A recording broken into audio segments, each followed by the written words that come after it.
আসসালামু আলাইকুম ভিউয়ার্স, আল্লাহর অশেষ রহমত, আলহামদুলিল্লাহ সবাই ভালো আছেন। দেখেন, আর্মেনিয়ার ভিসা নিয়ে কিছু কথা বলবো।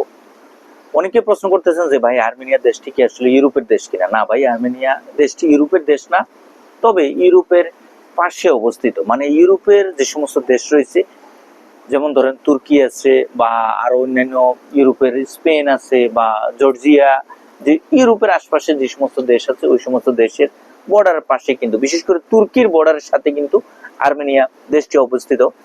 আর এই আর্মেনিয়া হচ্ছে ছোট্ট একটি দেশ, এটি কিন্তু মুসলিম কান্ট্রি, অনেক মুসলিম সংখ্যাগরিষ্ঠ অনেক লোকজনই কিন্তু এখানে বসবাস করতেছে। তো সবচেয়ে বেশি বিষয় যেটা গুরুত্বপূর্ণ সেটা হচ্ছে অনেক মানে বড় সংখ্যক একটি মুসলিম জনগোষ্ঠী কিন্তু আজারবাইজানে চলে গেছে তাদের দেশ ভিত্তিক বিভিন্ন সমস্যার কারণে। এখন বিষয় হচ্ছে ভাই, বর্তমান সময়ে এই দেশটিতে নিয়ে এই দেশটিকে ঘিরে যে একটা ফিশার হওয়ার যে একটা আলোড়ন সৃষ্টি হয়েছে, যেমন মানে মিডল ইস্ট থেকে অনেকেই কিন্তু এই দেশটিতে চলে যাচ্ছে, অনেকেই গিয়েছে। যেহেতু অনারেবল একটা ভিসা সিস্টেম রয়েছে বাংলাদেশি পাসপোর্টধারীদের জন্য, মূলত বিষয় হচ্ছে আপনার কোনো ভিসার প্রয়োজন হয় না, জাস্ট শুধু আপনার যে কোনো একটা ডকুমেন্টস বা আপনি ভিসা অ্যাপ্লিকেশনটা সাবমিশন করে একটা পেপার নেবেন, ওই পেপারটা দিয়ে আপনি কিন্তু ফাইল সাবমিশন করতে পারবেন। প্লাস হচ্ছে আপনার ওই পেপারটা দিয়ে আপনি আর্মেনিয়া এয়ারপোর্টে গিয়ে তারা আপনাকে 6 মাস বা 3 মাস বা 1 মাস, যে ভিজিট ভিসার ক্যাটাগরির ক্ষেত্রে যেটা হয়ে থাকে সেটা কিন্তু সেই সময়টা তারা দিয়ে থাকে। মানে আপনাকে সেই পাসপোর্টের মধ্যে আপনার স্ট্যাম্পিং করে দিবে আর কি।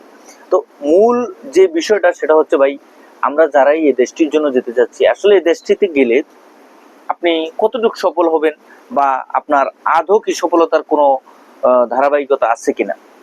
বিষয়টা হচ্ছে, আপনি এই দেশটিতে যাওয়ার পরে, যেহেতু আপনি ভিজিট ভিসায় যাচ্ছেন, ভিজিট ভিসার কথাটা বলতেছি ভাই, যেহেতু আপনি ভিজিট ভিসায় যাচ্ছেন, ভিজিট ভিসাতে যাওয়ার পরবর্তী পর্যায়ে সেখানে গিয়ে আপনাকে কয়েকটি বিষয় লক্ষ্য রাখতে হবে।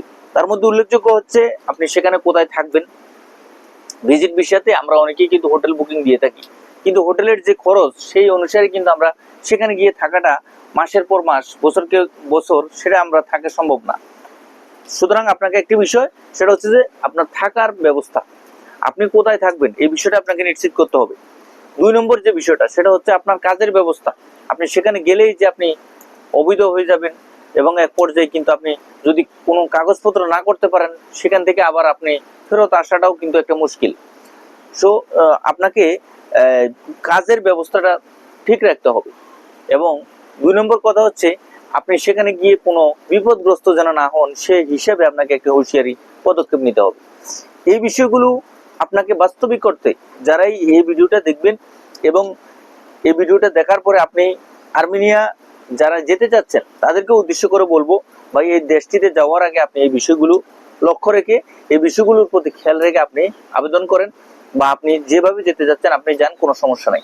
কিন্তু আপনি সেখানে গিয়ে আপনি যদি কোনো সমস্যার মাঝে পড়েন বা আপনার পিছনে যদি কোনো ক্ষতি চলে আসে বা আপনার যদি কোনো ধরনের কোনো সমস্যা জর্জরিত হয়ে যান, তাহলে তো ভাই সেটা আপনাকে ফেস করতে হবে, আপনাকে মোকাবেলা করতে হবে। আপনি কিভাবে বিপদগ্রস্ত হবেন, বিপদগ্রস্ত হয়ে আবার সেখান থেকে আপনি উদ্ধার হবেন, সেটা আপনাকে নিজে নিজে করতে হবে।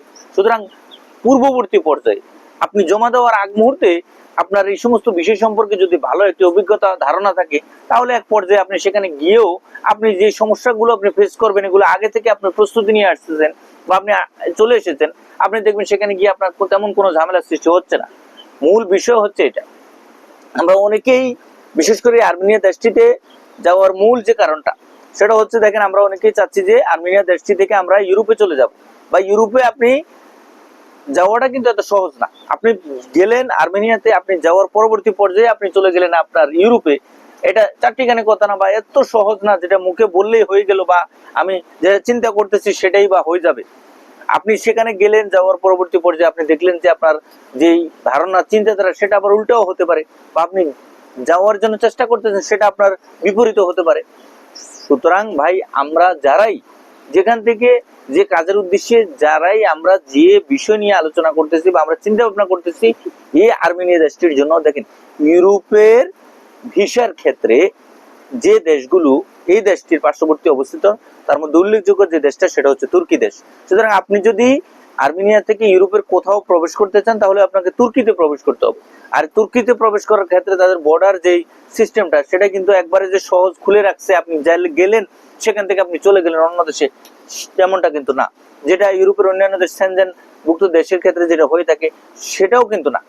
সুতরাং আপনাকে বর্ডার ক্রস করে অন্য দেশে যাওয়ার ক্ষেত্রে যে কোনো সমস্যার সম্মুখীন হবেন, বা আপনি আর্মেনিয়াতে যাওয়ার পরে আপনাকে দীর্ঘদিন সেখানে অপেক্ষা করতে হবে, এই বিষয়বস্তু মূল ধারণা আপনাকে সম্পূর্ণরূপে আপনার নিজে জেনে শুনে তারপর সামনে অগ্রসর হবেন। সবাই ভালো থাকবেন, সুস্থ থাকবেন।